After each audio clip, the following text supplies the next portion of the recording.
Hola amigos, en este video analizaremos los fenómenos que ocurren en el robot móvil desde el momento que se suspende la fuente de energía hasta el momento que se detiene completamente.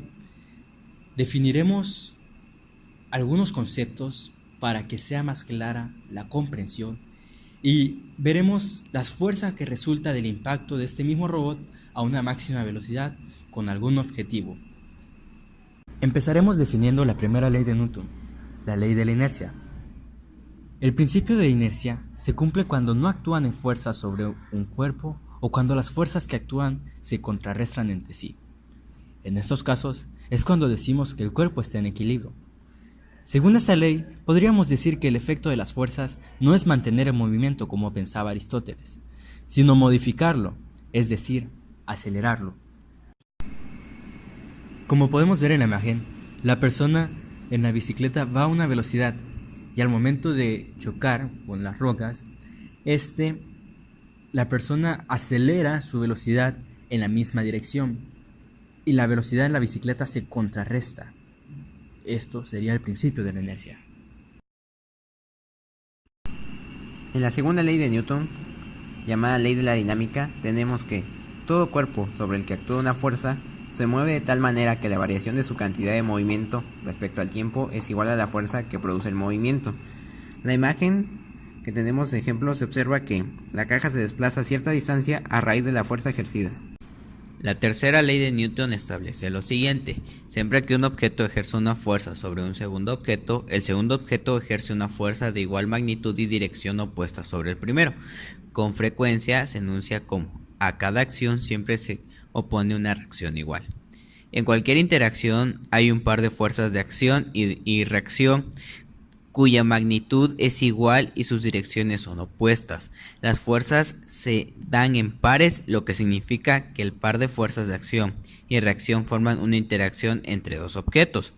Otra forma de verlo es la siguiente: si dos objetos interactúan, la fuerza F1 ejercida por el objeto 1 sobre el objeto 2 es igual en magnitud y opuesta en dirección a la fuerza 2 ejercida por el objeto 2 y sobre el objeto 1, esto sería igual a la fuerza 1 es igual a menos la fuerza 2.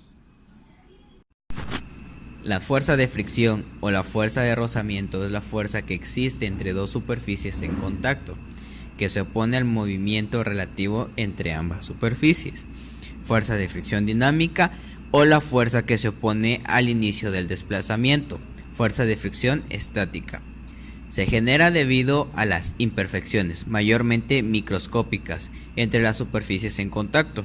Estas imperfecciones hacen que la fuerza perpendicular entre ambas superficies no sea perfectamente, sino que forme un ángulo con la normal, el ángulo de rozamiento.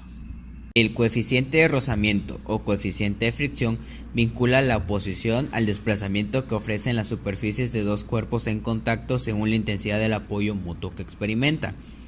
El valor del coeficiente de rozamiento es característico de cada par de materiales en contacto. No es una propiedad intrínseca de un material, depende además de muchos factores como la temperatura, el acabado de las superficies, la velocidad relativa entre las superficies, etc. En el caso 1, en el cual tenemos que calcular la fuerza del impacto con un objeto inmóvil, tenemos los siguientes datos. Tenemos la velocidad, la cual consta de 0.42 metros sobre segundos. Cabe resaltar que la velocidad fue determinada mediante la fórmula de velocidad es igual a distancia entre tiempo. Y este fue el resultado. Luego tenemos la masa. La masa es con referente al peso del carro, que pesa 0.480 kilogramos, y la distancia de recorrido, que fueron 3 metros. Utilizamos una fórmula en la cual es la energía cinética, la cual es igual a 1/2 por la masa por la velocidad al cuadrado, y en la cual tuvimos que añadir la distancia para poder calcular la fuerza. Tenemos una nueva fórmula que sería fuerza es igual a 1/2 por masa por velocidad al cuadrado entre la distancia del recorrido.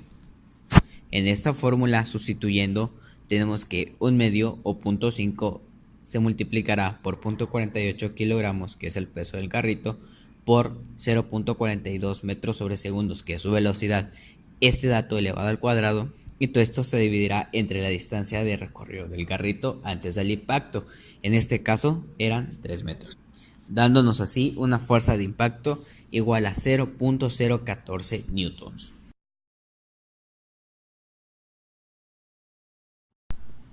En el segundo caso, se busca calcular la distancia que recorre el carrito después de que se detenga la señal u orden de movimiento. Para ello se necesita tener la aceleración, que es de 0.059 metros sobre segundos, el tiempo de recorrido, que es de 3 segundos, y el tiempo que pasa al suspender la energía hasta que se detiene, que es de 1 segundo. Así podremos calcular la distancia. Mediante la fórmula, distancia es igual a aceleración por tiempo al cuadrado. En el primer caso, el recorrido total es de 0.531 metros y la distancia recorrida después de que se detiene la señal de movimiento es de 0.059 metros.